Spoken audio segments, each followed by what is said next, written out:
بسم اللہ الرحمن الرحیم۔ السلام علیکم۔ یہ کتاب آپ کے لیے کاشان بصیرت کے یوٹیوب چینل کی جانب سے ریکارڈ کی جا رہی ہے۔ کتاب کا نام ہے چہل حدیث۔ اب ہم کتاب کا پارٹ نمبر 25 پڑھیں گے۔ 21ویں حدیث جو کہ شکر کے بارے میں کا بقیہ حصہ، صفحہ نمبر 443، چوتھی فصل۔ علی ابن ابراہیم نے اپنی تفسیر میں امام محمد باقر علیہ السلام اور امام جعفر صادق علیہ السلام سے روایت کی ہے۔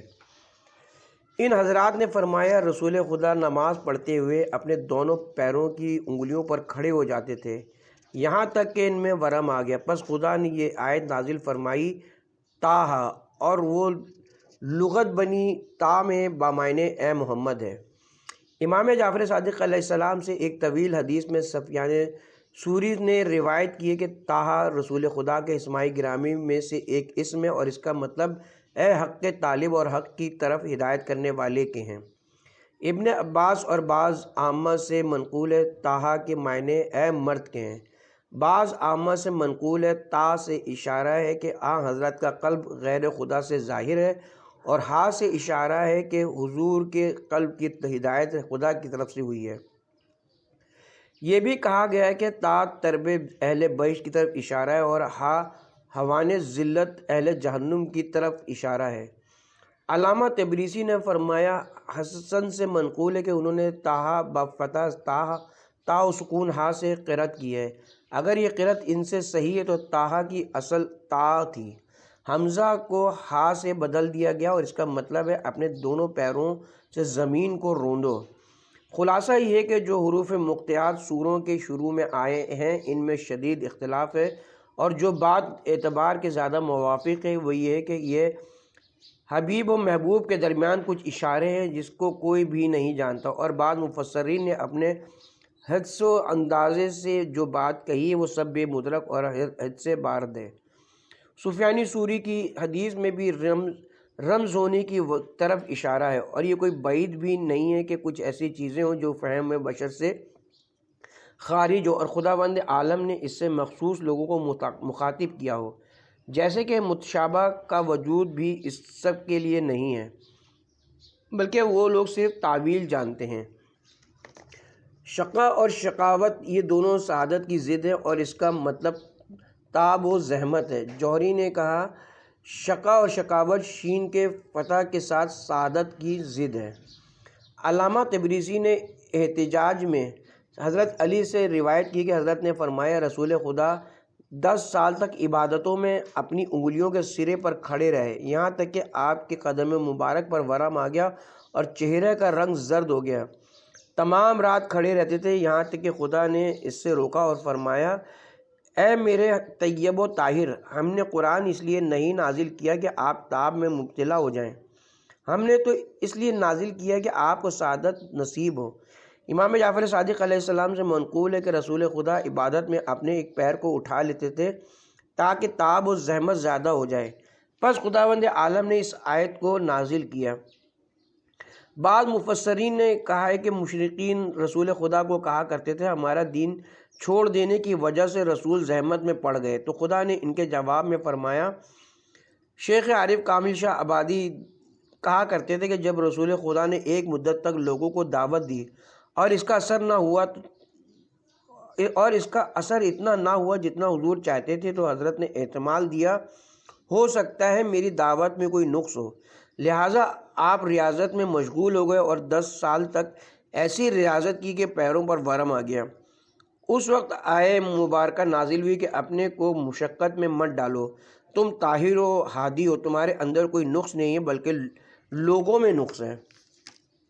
بے شک تم جسے چاہو منزل مقصود تک نہیں پہنچا سکتے۔ بہر صورت آیت سے پتہ چلتا ہے کہ حضرت ریاضت و زحمت کو تعب و برداشت کرتے تھے۔ مفسرین کے مجموعہ کلام سے بھی یہی ظاہر ہوتا ہے، اگرچہ اس کی کیفیت میں اختلاف ہے، اور یہ امت کے لیے سیر مشق ہے، خصوصاً ان اہل علم کے لیے جو دعوت اللہ کرنا چاہتے ہیں۔ حضور سرور کائنات اپنی طہارت قلب اور کمال کے باوجود اتنی ریاضت کرتے تھے کہ آیت نازل ہوئی۔ معلوم ہوتا ہے جیسے ہم کو عذاب سے جہنم سے آزادی کا پروانہ اور عذاب سے امن نامہ مل گیا ہے۔ اس کی وجہ صرف یہ کہ حب دنیا نے ہمارے کانوں میں روئی ٹھونس دی ہے، جس کی وجہ سے ہم انبیاء اور اولیاء کے کلمات کو نہیں سنتے۔ مطلب فہرست مطالب، حدیث نمبر 22، موت سے کراہت، صفحہ نمبر 452، ناقص و متوسط و کامل حضرات کی موت سے کراہت کی وجہ، تصدیق عقلی و ایمانی قلبی کا فرق، صفحہ نمبر 453، صراط کی حقیقت، ولایت کی باطنی صورت، صفحہ نمبر 454، مومنین موت سے کراہت نہیں رکھتے بلکہ موت سے ڈرتے ہیں، صفحہ نمبر 455، تجلیات اسما کی قبولیت میں قلوب اولیاء میں توافت ہے، صفحہ نمبر 456، فصل اول جنت و دوزخ کے موجود و مخلوق ہونے میں اختلاف، صفحہ نمبر 456، ملکوت اعلیٰ و ملکوت سفلی، صفحہ نمبر 457، فصل دوم شیطان انسان کو خدا کی رحمت واسعہ کے واسطے سے مغرور کر دیتا ہے، صفحہ نمبر 458۔ 21ویں حدیث نمبر 22ویں حدیث، ایک شخص جناب ابو ذر کے پاس آ کر کہنے لگا، اے ابو ذر، آخر ہم موت کو کیوں ناپسند کرتے ہیں؟ ابو ذر نے کہا، چونکہ تم نے دنیا کو آباد کیا ہے اور آخرت کو برباد کیا ہے، اس لیے آبادی سے خرابی کی طرف جانے کو ناپسند کرتے ہو۔ اس شخص نے پھر پوچھا، خدا کے پاس ہمارا آنا کس طرح کا ہوگا؟ ابو ذر نے کہا، تم میں سے جو اچھے لوگ ہیں وہ تو اس طرح آئیں گے جیسے غائب اپنے عیال کی طرف آتا ہے، اور جو برے لوگ ہوں گے وہ اس طرح آئیں گے جیسے بھاگا ہوا غلام اپنے آقا کے پاس آتا ہے۔ اس شخص نے پھر سوال کیا، خدا کے ہاں ہماری حالت کیا ہوگی؟ ابو ذر نے کہا، اپنے اعمال کو قرآن پر پیش کرو۔ خدا کا ارشاد ہے، بے شک نیک لوگ جنت نعیم میں ہوں گے اور یقیناً بدکار لوگ جہنم میں ہوں گے۔ راوی کہتا ہے کہ اس شخص نے پھر سوال کیا، ایسی صورت میں خدا کی رحمت کہاں گئی؟ ابو ذر نے کہا، خدا کی رحمت اچھے لوگوں کے قریب ہے۔ امام جعفر صادق علیہ السلام فرماتے ہیں، ایک شخص نے حضرت ابو ذر کو لکھا، اے ابو ذر، مجھے کچھ علم کا تحفہ بھیجو۔ ابو ذر نے اس کو لکھا، علم تو بہت ہے، لیکن اگر تم اپنے محبوب کے ساتھ برائی نہ کرنے پر قادر ہو تو ایسا ضرور کرو۔ اس شخص نے کہا، کیا آپ نے کسی کو دیکھا ہے کہ وہ اپنے محبوب کے ساتھ برائی کرتا ہو؟ ابو ذر نے کہا، ہاں، دیکھو تمہارا نفس تم کو سب سے زیادہ محبوب ہے۔ اب اگر تم نے کوئی گناہ کیا تو اپنے محبوب یعنی نفس کے ساتھ برائی کی۔ موت کو ناپسند کرنے اور اس سے ڈرنے کے سلسلے میں لوگ مختلف ہیں اور ان کی کراہیت کے مبادی بھی مختلف ہیں۔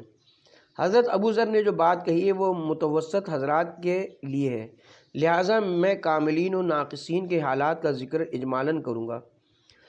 یہ جان لینا چاہیے کہ ہم جیسے ناقص لوگوں کا موت کو ناپسند کرنا اور اس سے ڈرنے کی علت وہ نقطہ ہے جس کی طرف ہم نے بعض حدیثوں کی شرح کرتے ہوئے اشارہ کیا ہے، اور وہ یہ ہے کہ انسان اپنی خداداد فطرت اور اصلی جبلت کی بنا پر بقا و زندگی کو دوست رکھتا ہے اور فنا و موت سے نفرت کرتا ہے، اور اس کا تعلق بقائے مطلق اور حیات دائمی سرمدی سے، یعنی ایسی بقا کو چاہتا ہے جس میں فنا نہ ہو، اور ایسی زندگی کو چاہتا ہے جس کے لیے زوال نہ ہو۔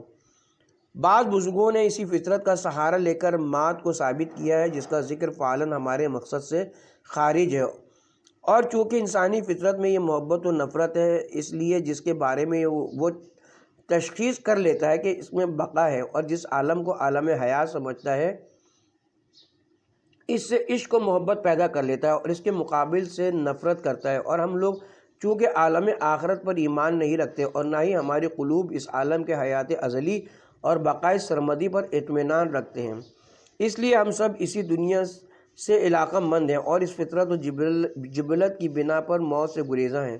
اور ہم نے اس سے پہلے بھی ذکر کیا ہے کہ ادراک اور تصدیق عقلی اطمینان اور طمانینت قلب کے علاوہ ہے۔ ہم اس بات کا عقلی ادراک یہ تبدی تصدیق تو رکھتے ہیں کہ موت حق ہے، موت یعنی نشہ نازلہ مظلمہ ملکہ سے دوسرے عالم یعنی حیات دائمی نورانی اور نشہ باقیہ عالیہ ملکوتیہ کی طرف انتقال کا نام ہے، لیکن ہمارے قلوب کو نہ تو اس معرفت سے کوئی حظ ملتا ہے اور نہ ہی ہمارے دل اس سے باخبر ہے، بلکہ ہمارے دل خلود عرضی اور نشے ملکیہ کے خواہش مند ہوتے ہیں اور اسی حیوانی ملکی پست زندگی کو حیات سمجھتے ہیں اور عالم آخرت کے حیات و بقا کے قائل ہی نہیں ہیں۔ اسی لیے اسی عالم کون و فساد کو پورے اعتماد بھروسہ کرتے ہیں اور عالم آخرت سے خائف و متنفر ہیں اور اس سے فرار کرتے ہیں، اور ہمارے یہ ساری بدبختی ہمارے نقص ایمان و عدم اطمینان کی بنا پر ہے۔ ہم جتنا دنیاوی زندگی اور اس کے عیش پر مطمئن ہیں اور اس دنیا کی بقا و زندگی پر ایمان رکھتے ہیں، اگر اس کا 1/10 حصہ بھی ہمارے عالم آخرت و حیات ابدی و جاویدانی پر ایمان رکھتے تو ہمارا دل اس سے کہیں زیادہ آخرت سے علاقہ مند ہوتا اور ہم اس کی اصلاح و آبادی کی کوشش کرتے ہیں، مگر افسوس ہمارے سرچشمہ ایمان میں پانی نہیں ہے اور ہماری یقین کی بنیاد پانی پر ہے، اس لیے مجبوراً ہم موت و فنا و زوال سے ڈرتے ہیں۔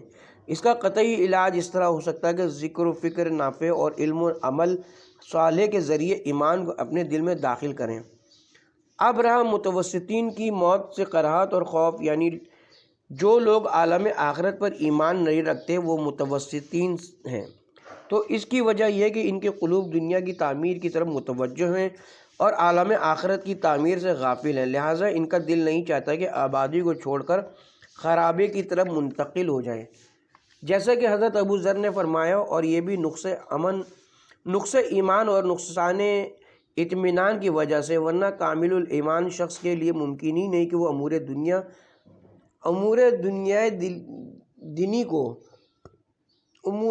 دنیا دنی کی طرف متوجہ اور تعمیر آخرت سے غافل ہے۔ خلاصہ یہ کہ یہ تمام وحشت و خوف و کراہت ہمارے غلط اعمال ہی اور کج رفتاری اور مولا کی مخالفت کی وجہ سے، ورنہ اگر مثلاً ہمارا حساب درست ہو اور خود ہم اپنے نفس کا محاسبہ کریں تو حساب سے وحشت کی کوئی وجہ نہیں ہے، کیونکہ آخرت میں حساب عادلانہ ہوگا اور حساب لینے والا عادل ہوگا، لہذا حساب سے خوف خود ہماری بد حسابی کی وجہ سے اور نفاق و چوری کی وجہ سے، نہ کہ ہمارا خوف نفس محاسبہ کی وجہ سے۔ کافی میں حضرت امام موسیٰ کاظم علیہ السلام سے منقول ہے کہ آپ نے فرمایا، جو شخص روزانہ اپنے نفس کا محاسبہ نہ کرے وہ ہم میں سے نہیں ہے، اگر اس نے اچھا عمل کیا تو خدا سے زیادتی طلب کرے اور اگر اس نے برا عمل کیا تو توبہ و استغفار کرے۔ لہٰذا اگر تم نے خود ہی اپنا محاسبہ کر لیا ہے تو حساب کے موقع پر کوئی پریشانی نہیں ہوگی اور نہ اس کا کوئی خوف ہوگا۔ اسی طرح آخرت کے تمام موافق و مہالک اسی دنیا کے اعمال کے تابع ہیں۔ مثلاً اگر دنیا میں نبوت کے سیدھے راستے پر اور ولایت کے صراط مستقیم پر تم گامزن رہو گے اور جادہ ولایت حضرت علی سے بھٹکے نہ ہوگے اور تمہارے قدم میں کوئی لرزش نہ ہوئی ہوگی تو صراط سے گزرنے کے لیے تمہیں کوئی خوف نہ ہوگا، کیونکہ صراط کی حقیقت باطنی طور سے ولایت ہے، جیسا کہ روایت میں کہ حضرت علی صراط ہیں اور دوسری حدیث میں ہے ہم ہی صراط مستقیم ہیں، اور زیارت جامع میں ہے آپ ہی سبیل اعظم اور مضبوط راستہ ہے، اور جو شخص بھی اس صراط پر استقامت کرے اور اس کے پاؤں میں لرزش نہ ہو، اس کو قیامت میں اس صراط پر بھی لرزش نہ ہوگی اور وہ کوندتی ہوئی بجلی کی مانند صراط سے گزر جائے گا۔ اسی طرح اگر اس کے اخلاق و ملکات عادلانہ ہوں گے اور نورانی ہوں گے تو وہ قبر، برزخ، قیامت کی ظلمتوں اور وحشتوں اور اس دنیا کے عوالم کے ہول سے امان میں ہوگا اور اس نشاط سے اس کے لیے کوئی خوف نہ ہوگا۔ بس اس جگہ درد بھی ہماری وجہ سے اور اس کا علاج بھی ہمارے ہی پاس ہے، جیسا کہ حضرت علی علیہ السلام کی طرف منسوب اشعار میں اس مطلب کی طرف اشارہ ہے۔ تمہاری دوا تمہارے اندر ہے مگر تم کو اس کا شعور نہیں ہے، اور تمہارا مرض بھی تم ہی سے ہے مگر تم دیکھ نہیں پاتے ہو۔ کافی میں کہ امام جعفر صادق علیہ السلام نے ایک شخص سے فرمایا، تم کو اپنے نفس کا طبیب قرار دیا گیا اور تم کو مرض بتا دیا گیا ہے، تم کو صحت کی نشانیاں بتائی جا چکی ہیں اور دوا کی رہبری کر دی گئی ہے، لہٰذا تم دیکھو کہ اپنے نفس کی اصلاح کیوں کرتے ہو۔ تمہارے اندر اعمال، اخلاق، عقائد فاسدہ موجود ہے اور صحت کی علامتیں انبیاء کے نسخے اور عقل و فطرت کے انوار ہیں، اور اصلاح نفوس کی دوا اس کے تصفیے کے لیے کوشش کرنا ہے۔ یہ متوسطین کا حال ہے۔ اب رہا کامل اور مطمئن مومنین کا حال، تو یہ لوگ موت سے کراہت نہیں کرتے، اگرچہ خوف و وحشت رکھتے ہیں، اس لیے کہ ان کا خوف خداوند عالم کی عظمت و جلالت سے ہے۔ چنانچہ رسول خدا کا ارشاد ہے، روز حساب کس قدر وحشت ہوگی۔ شب 19ویں رمضان کو حضرت علی علیہ السلام پر عظیم دہشت و وحشت طاری تھی، حالانکہ حضرت فرمایا کرتے تھے، خدا کی قسم ابو طالب کا بیٹا موت سے بہت زیادہ مانوس ہے بنسبت بچے کی پستان مادر کی انسیت سے۔ خلاصہ یہ ہے کہ ان حضرات کا خوف دوسرے امور کی وجہ سے، ان حضرات کا خوف ہم جیسے آرزوؤں اور امیدوں کے گرفتار اور دنیا فانی کے دلدادہ حضرات جیسا نہیں ہے۔ اسی طرح قلوب اولیاء میں بھی بہت اختلاف ہے، جو شمار میں نہیں آ سکتا اور نہ رشتہ تحریر میں آ سکتا ہے۔ ہم ان میں سے بعض کی طرف اجمالی اشارہ کرتے ہیں۔ پس عرض ہے کہ اولیاء کے قلوب تجلیات اسما کے قبول کرنے میں مختلف ہیں۔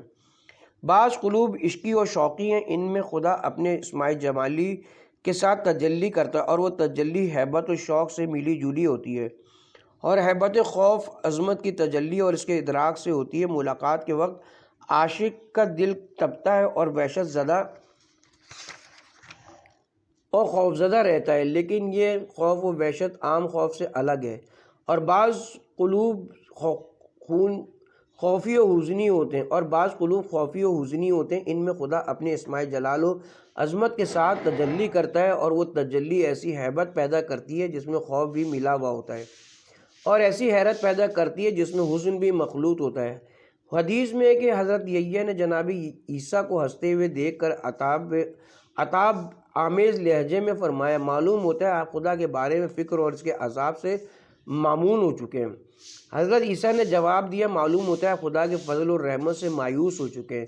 اس پر خدا نے ان دونوں پر وحی فرمائی، تم میں سے جس کسی کا حسن ظن میرے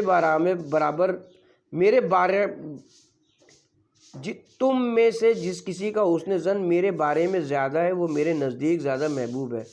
چونکہ حضرت یحییٰ کے دل میں خدا نے اسماء جلال کے ساتھ تجلی کیا تھا، لہذا وہ ہمیشہ خائف رہا کرتے تھے، اس لیے حضرت عیسیٰ سے اس طرح خطاب کیا، اور حضرت عیسیٰ نے بمقتضائے تجلیات رحمت ان کو جواب دیا۔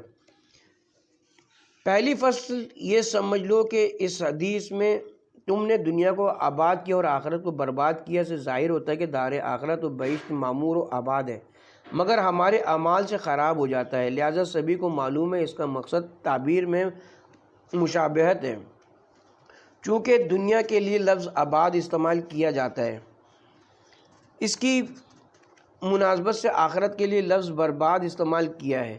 اور عالم جنت و دوزخ اگرچہ مخلوق ہیں، لیکن جنت و دوزخ کے مواد کی تعمیر یا تخریب اعمال کے تابع ہے۔ روایت میں ہے کہ بہشت کی زمین بالکل سادہ ہے اور اس کی تعمیر کرنے والی چیزیں بنی نوع انسان کے اعمال ہیں، اور یہ بات اہل کشف و مکاشفہ کے برہان کے مطابق بھی ہے۔ چنانچہ بعض عرفائے محققین فرماتے ہیں، دوزخ مخلوقات میں سب سے اعظم ہے، آخرت میں یہی خداوند عالم کا قید خانہ ہے، اور اس کی گہرائی کے دور ہونے کی وجہ سے اس کو جہنم کہا جاتا ہے، جیسے اس کنویں کو جس کی گہرائی زیادہ ہو بحر جہنم کہا جاتا ہے۔ جہنم میں گرمی اور سردی دونوں ہیں، سردی ہے تو آخری ڈگری تک اور گرمی ہے تو آخری درجے تک۔ اس کی ابتدا اور گہرائی کے درمیان 750 سال کی راہ ہے۔ لوگوں میں اختلاف ہے کہ یہ مخلوق ہے یا غیر مخلوق ہے، اور اس میں اختلاف ایک مشہور چیز ہے۔ اسی طرح بہشت میں بھی اختلاف ہے، لیکن ہمارے اور ہمارے اصحاب اہل مکاشفہ و معرفت کے نزدیک یہ مخلوق ہے اور مخلوق نہیں بھی ہیں۔ ہم نے جو یہ کہا کہ مخلوق ہے، اس کی مثال اس طرح ہے جیسے کوئی مکان بنانے والا چاروں طرف کی صرف دیوار اٹھا دے تو اس کو کہا جائے گا یہ گھر ہے، لیکن جب اندر جا کر دیکھو تو سوائے چار دیواری کے اور کچھ نہ دکھائی دے گا۔ اس کے بعد جب اس میں رہنے والوں کے مقصد کے مطابق کمرے، ہال، کوٹھری وغیرہ بن جائے گی تب اندر سے بھی مکان کہا جائے گا۔ حدیث میں کہ جب رسول خدا معراج پر تشریف لے گئے تو جنت میں چند ملائکہ کو دیکھا کہ وہ کبھی مکان بنانے لگتے تھے اور کبھی ٹھہر جاتے تھے۔ حضرت نے جبرائیل سے کہا اس کا کیا سبب ہے؟ جبرائیل نے جواب دیا اس مکان کے مواد امت کے اذکار ہیں، جب لوگ ذکر کرتے ہیں تو سامان آتا ہے، یہ ملائکہ تعمیر میں مشغول ہو جاتے ہیں، اور جب امت کے لوگ ذکر نہیں کرتے تو یہ بھی ٹھہر جاتے ہیں۔ خلاصہ یہ ہے کہ جسمانی جنت و دوزخ بنی آدم کے وہی اعمال و افعال حسنہ و سیئہ ہیں جو وہ اس دنیا میں کرتے ہیں، چنانچہ آیتوں میں بھی اس کی طرف اشارہ کی ہے۔ مثلاً اور جو کچھ ان لوگوں نے دنیا میں کیا تھا وہ سب کچھ موجود پائیں گے، اور اسی طرح قول معصوم ہے یہ تو تمہاری ہی اعمال ہے جو تم کو واپس کیے جا رہے ہیں، اور ہو سکتا ہے کہ جنت و دوزخ دو نشستہ اور دو مستقل گھر ہوں جن کی طرف بنی آدم اپنی جوہری حرکتوں اور سوق ملکوتی اور عملی و خلقی حرکات و ارادیہ کے ذریعے سفر کر رہے ہیں، اگرچہ ان میں سے ہر ایک کا حصہ وہی ہوگا جو ان کے اعمال کی صورت ہوگی۔ مختصر یہ کہ عالم ملکوت اعلیٰ جنت ہے جو خود ایک مستقل دنیا ہے، نفوس سعیدہ کو اس کی طرف بھیجا جاتا ہے، اور عالم ملکوت سفلی جہنم ہے جس کی طرف بدبخت و شقی نفوس کو بھیجا جاتا ہے۔ مگر جنت یا دوزخ دونوں میں سے جس کی طرف بھی بازگشت ہو وہ خود ان کے اعمال حسنہ یا المناک و دہشتناک اعمال سینہ ہیں، وہ دہشتناک اعمال سیئہ ہیں۔ ہمارے اس بیان سے ظواہر کتاب اور روایت کے درمیان جو ظاہری اختلاف ہے وہ دور ہو گیا، اور یہ مسلک اہل عرفان اور برہان کے مطابق بھی ہے۔ دوسری فصل یہ بات واضح ہے کہ حضرت ابو ذر کا کلام اس جگہ پر ایک جامع اور محکم دستور ہے جس کی ہر انسان کو پابندی کرنا چاہیے۔ جب ابو ذر نے کہا اپنے اعمال کو قرآن پر پیش کرو، خداوند عالم فرماتا ہے لوگ دو قسم کے ہیں، ایک ابرار وہ نعیم میں ہوں گے، دوسرے فجار جو جہیم میں ہوں گے۔ تو اس شخص نے رحمت کا سہارا لیا کہ اگر ایسا ہے تو خدا کی رحمت کا کیا مقصد ہے؟ ابو ذر نے کہا خدا کی رحمت بھی یوں ہی نہیں ہے، اور وہ نیک لوگوں کے قریب ہے۔ یہ بات یاد رکھی کہ شیطان ملعون اور خبیث نفس امارہ انسان کو بہت زیادہ طریقوں سے مغرور بنا دیتا ہے اور اس کو ہلاکت ابدی کی طرف کھینچ لے جاتا ہے، اور اس کے پاس جو آخری تیر ہے وہ یہی کہ رحمت حق کی امید میں مبتلا کر کے انسان کو بے عمل بنا دیتا ہے، اور اس طرح کا رحمت پر بھروسہ شیطانی چال ہے، اور اس کا شاہد اور دلیل یہ ہے کہ امور دنیا میں ہم کسی طرح رحمت حق پر بھروسہ نہیں کرتے، طبعی اور ظاہری اسباب کو بالکل مستقل اور کارکن سمجھتے ہیں، اور اس طرح کے دنیا میں گویا اسباب ظاہری کے علاوہ کوئی مؤثر ہی نہیں ہے، اور امور آخرت میں بخیال خواہش رحمت حق پر بھروسہ کرتے ہیں، خدا و رسول کے احکام سے غفلت کرتے ہیں، جیسے کہ خدا نے ہم کو نہ عمل کی طاقت دی ہے اور نہ صحیح و غلط راستے کو بتایا ہے۔ مختصر یہ کہ دنیاوی امور میں ہمارا مسلک تفویضی ہوتا ہے اور اخروی امور میں ہمارا مسلک جبری ہوتا ہے، اور ہم اس سے غافل رہتے ہیں کہ یہ دونوں راستے باطل و غلط ہیں۔ احکام انبیاء اور طریقہ مستمرہ ائمہ ہدی اور اولیاء مقربین کے مخالف ہے، حالانکہ وہ سب بھی رحمت حق کے معتقد تھے اور ان کا ایمان ہم سب سے قوی تھا، اس کے باوجود وہ حضرات ایک سیکنڈ بھی اپنے فرائض کی انجام دہی سے غافل نہیں تھے اور ایک منٹ بھی اپنی صحیح کوشش سے باز نہیں آتے تھے۔ برادرم ذرا ان کے صحیفہ اعمال کو دیکھو، سید سجاد کی مناجاتوں اور دعاؤں کو ملاحظہ کرو اور دقت نظر سے دیکھو عبودیت کے سلسلے میں ان کا طریقہ کیا تھا اور کس طرح فریضہ بندگی ادا کرتے تھے، لیکن ان سب چیزوں کے باوجود جب حضرت علی کے صحیفہ اعمال کو امام چہارم دیکھتے ہیں تو افسوس کرتے ہیں اور اپنی عاجزی کا اعتراف کرتے ہیں۔ اب ہم یا تو معاذ اللہ ان سب کو جھٹلائیں اور یہ کہہ دیں کہ یہ حضرات بھی ہماری طرح رحمت حق پر ایمان و اطمینان نہیں رکھتے تھے، اور یا پھر اپنے کو جھٹلائیں اور سمجھ لیں کہ ہم جو باتیں کہتے ہیں وہ نفس امارہ اور شیطان کی مکاریوں میں سے ہے۔ شیطان ہم کو صراط مستقیم سے منحرف کرنا چاہتا ہے، میں خدا کی پناہ چاہتا ہوں ان کے شرور سے۔ لہٰذا میرے عزیز، جس طرح حضرت ابو ذر نے اس مرد کو بتایا تھا کہ علوم تو بہت ہیں، مگر جو علم ہم جیسے لوگوں کے لیے مفید ہے وہ یہ کہ اپنے ساتھ برائی نہ کریں اور یہ سمجھ لیں کہ انبیاء اور اولیاء کے دستورات ایسے کاشف حقائق ہیں جن سے ہم محجوب ہیں۔ وہ حضرات جانتے تھے کہ برے اخلاق اور برے اعمال کی کیا صورتیں اور ان سے کس قسم کے ثمرات حاصل ہوتے ہیں، اور اعمال حسنہ اور اخلاق کریمہ کی کتنی خوبصورت ملکوتی صورتیں ہوتی ہیں۔ اس لیے کہ ان حضرات نے سب کچھ بتا دیا، سب کا درمان اور مرض و درد اور اس کا علاج بتا دیا۔ اب اگر آپ کو واقعاً اپنے سے محبت ہے تو ان قوانین پر عمل کیجیے اور اپنے مرض کا علاج کیجیے۔ خدا جانتا ہے کہ اگر ہم اپنے ان موجودہ حالات کے ساتھ اس دنیا سے منتقل ہو گئے تو کیسی کیسی مصیبتیں، امراض، درد میں گرفتار ہوں گے۔ والحمدللہ اولا و آخرہ۔ فہرست مطالب، حدیث نمبر 23، اصناف جو ادغان علم، صفحہ نمبر 464۔ فصل اول، مبادی غیبی کی طرف سے علم نفس سے متعلم پر القا ہوتا ہے اور تحصیل علم معادات میں سے ہے، صفحہ نمبر 468۔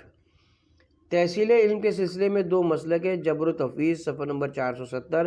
علوم ملکی یا شیطانی القات کا حاصل ہے، صفحہ نمبر 470۔ القات رحمانی کی شرط تقوی ہے، صفحہ نمبر 471۔ شیطانی اور رحمانی القات کا پہچاننا، صفحہ نمبر 471۔ علم کے تلاش کرنے والے دو اصلی گروہ ہیں، صفحہ نمبر 471۔ فصل دو، مرا کے مفاسد کے ذکر کے بارے میں احادیث، صفحہ نمبر 472۔ برے اعمال کی جلدی اور شدید تاثیر قلب میں ہوتی ہے، صفحہ نمبر 473۔ دشمنان خدا سے دوستی اور ان کی ہم نشینی کا اثر، صفحہ نمبر 473۔ اہل جدال کی علامت، صفحہ نمبر 474۔ جدال کرنے والے کی دنیا و آخرت میں رسوائی، صفحہ نمبر 475۔ فصل سوم، جاہ طلبی فریبی کی علامتیں، صفحہ نمبر 476۔ لباس اہل علم میں دیانتداری کی سختیاں، صفحہ نمبر 478۔ فصل چہارم، صاحبان عقل اور فقہ کی علامتیں، صفحہ نمبر 479۔ 23ویں حدیث، جناب امام جعفر صادق علیہ السلام فرماتے ہیں طالبان علم کی 3 قسمیں ہیں، لہٰذا تم ان کو ان کی شخصیات و صفات کے ذریعے پہچان لو۔ نمبر 1، ایک قسم تو وہ ہے جو صرف جہالت اور جھگڑے کے لیے علم حاصل کرتے ہیں۔ نمبر 2، دوسری قسم وہ ہے جو اپنی برتری جتانے اور دھوکہ دینے کے لیے علم حاصل کرتے ہیں۔ نمبر 3، تیسری وہ قسم ہے جو دانش و بینش کے لیے علم حاصل کرتے ہیں۔